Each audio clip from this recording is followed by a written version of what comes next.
Terima kasih dan kita masih punya satu pembicara untuk sedikit memberikan wawasan tentang bagaimana Romo Muji dia dari tulisan, tapi sengaja kita menghadirkan teman-teman dari Kompas, terutama Mas Adit dari salah satu editor Kompas, karena kami sendiri dengan Romo Muji dari Kaukus Masyarakat Peduli Kesehatan Jiwa masih punya satu utang sebenarnya.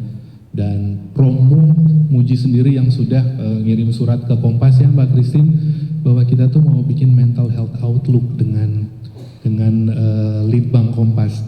Sudah sempat diskusi dengan Pak Ricard, namun sayang nggak tahu, ini mungkin jadi salah satu PR yang harus kita realisasikan bersama dengan teman-teman di Kompas ya Mas Adit. Tapi sebelum ke situ mungkin Mas Adit bisa memberikan sedikit pemikiran tentang bagaimana melihat Romo Muji dari pemikiran dari tulisan-tulisan beliau. Silakan Mas Adit. Baik, selamat sore Bapak Ibu sekalian. Sore. Sebelumnya saya ucapkan terima kasih pada Dr. Ray dan teman-teman di Kaukus yang sudah mengundang gitu saya dan untuk turut memberikan pandangan ya gitu. Cuma memang dibanding dengan Romo kemudian Ibu Debra yang punya relasi yang sangat dekat dengan Romo Muji, saya personally tidak sebenarnya. Jadi interaksi pun sangat minim gitu. Tetapi interaksi Romo Muji tentu dengan pimpinan-pimpinan di Kompas dan dengan Kompas sebagai institusi itu sangat lumayan intens ya. Dan perlu diketahui juga Romo Muji adalah salah satu penulis opini di Kompas. Barusan saya konfirmasi lagi nih ke editor opininya gitu, seberapa sering sih Romo Muji menulis. Memang tidak terlalu sering gitu, tapi beberapa kali pernah menulis di harian Kompas gitu. Nah, interaksi antara Kompas sebagai media massa dengan tokoh bangsa gitu seperti Romo Muji itu ibarat sesuatu yang gagasan, kemudian pemikiran, ide dari Romo Muji itu turut menjadi sebuah asupan bagi kami di media dalam melihat peristiwa, melihat fenomena, kemudian memberitakan peristiwa dan juga memaknai ya. Itu yang terpenting adalah memaknai peristiwa yang terjadi dalam produk-produk jurnalistik. Jadi misalnya ketika ada satu peristiwa terjadi, tentu kita akan memberitakan pertama kali, menulisnya, tetapi pada publikasi berikutnya, kedua, ketiga, kita sudah harus memberikan solusi, alternatif, jalan keluar, bahkan mendudukan perkara gitu, sehingga publik menjadi lebih paham dengan apa yang sebenarnya sih yang terjadi di masyarakat atau di luar sana. Dan tentu dalam mengolah informasi ini, sehingga menjadi tulisan yang berkedalaman, interaksi teman-teman di redaksi, begitu juga para editor dengan para pemikir di luar redaksi dengan narasumber gitu, termasuk dengan Romo Muji, itu menjadi sebuah asupan yang sangat berharga gitu. Itu menjadi sebuah bekal kita ketika melihat, merefleksikan apa yang terjadi di tengah masyarakat. Dan kami juga di Kompas menjadi satu medium untuk merekam karya, kemudian aktivitas gitu ya Romo Muji ya.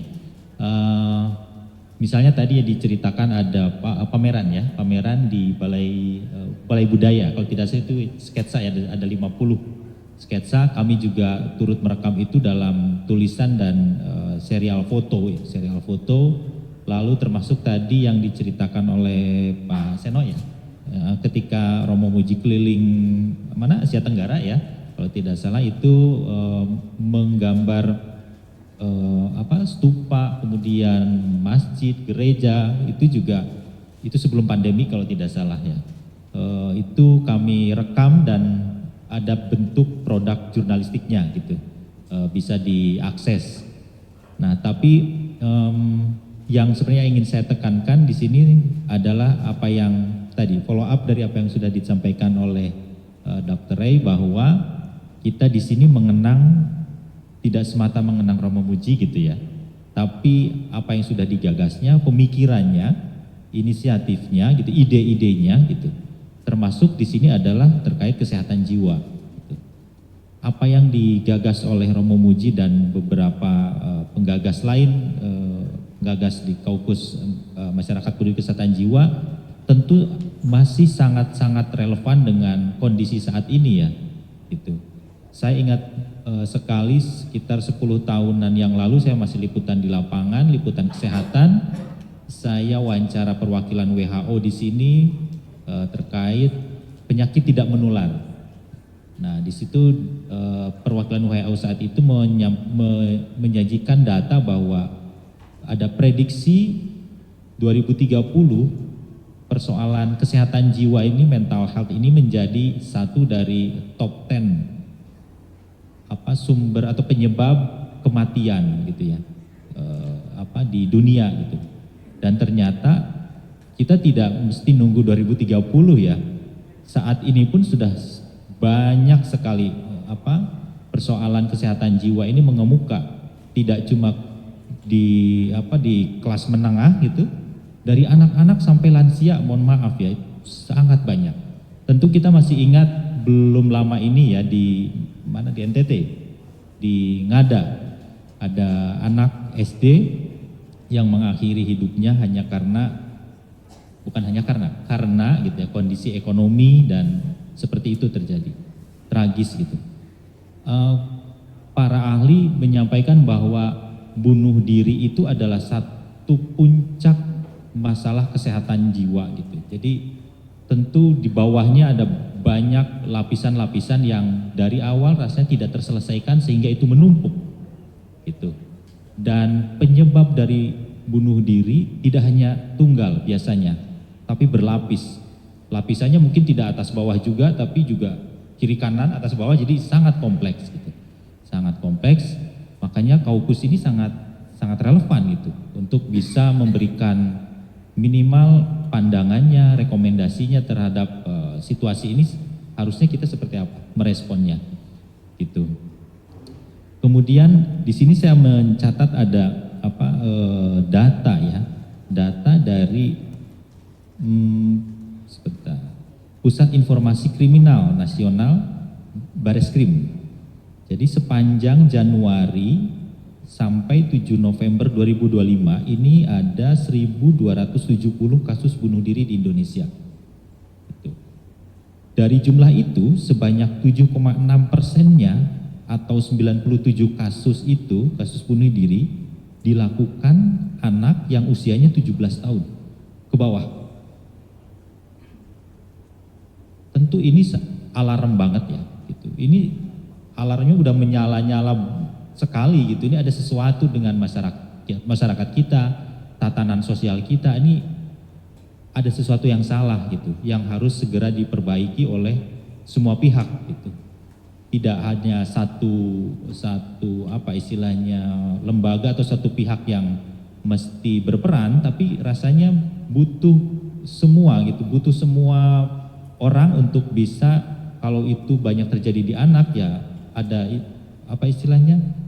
butuh satu kampung kan untuk membesarkan ya, takes one village to raise a children. Jadi butuh sekampung nih buat membesarkan anak, gak cuma orang tuanya, gak cuma misalkan kemudian menyalahkan pengasuhan orang tuanya, tapi juga lingkungan gitu.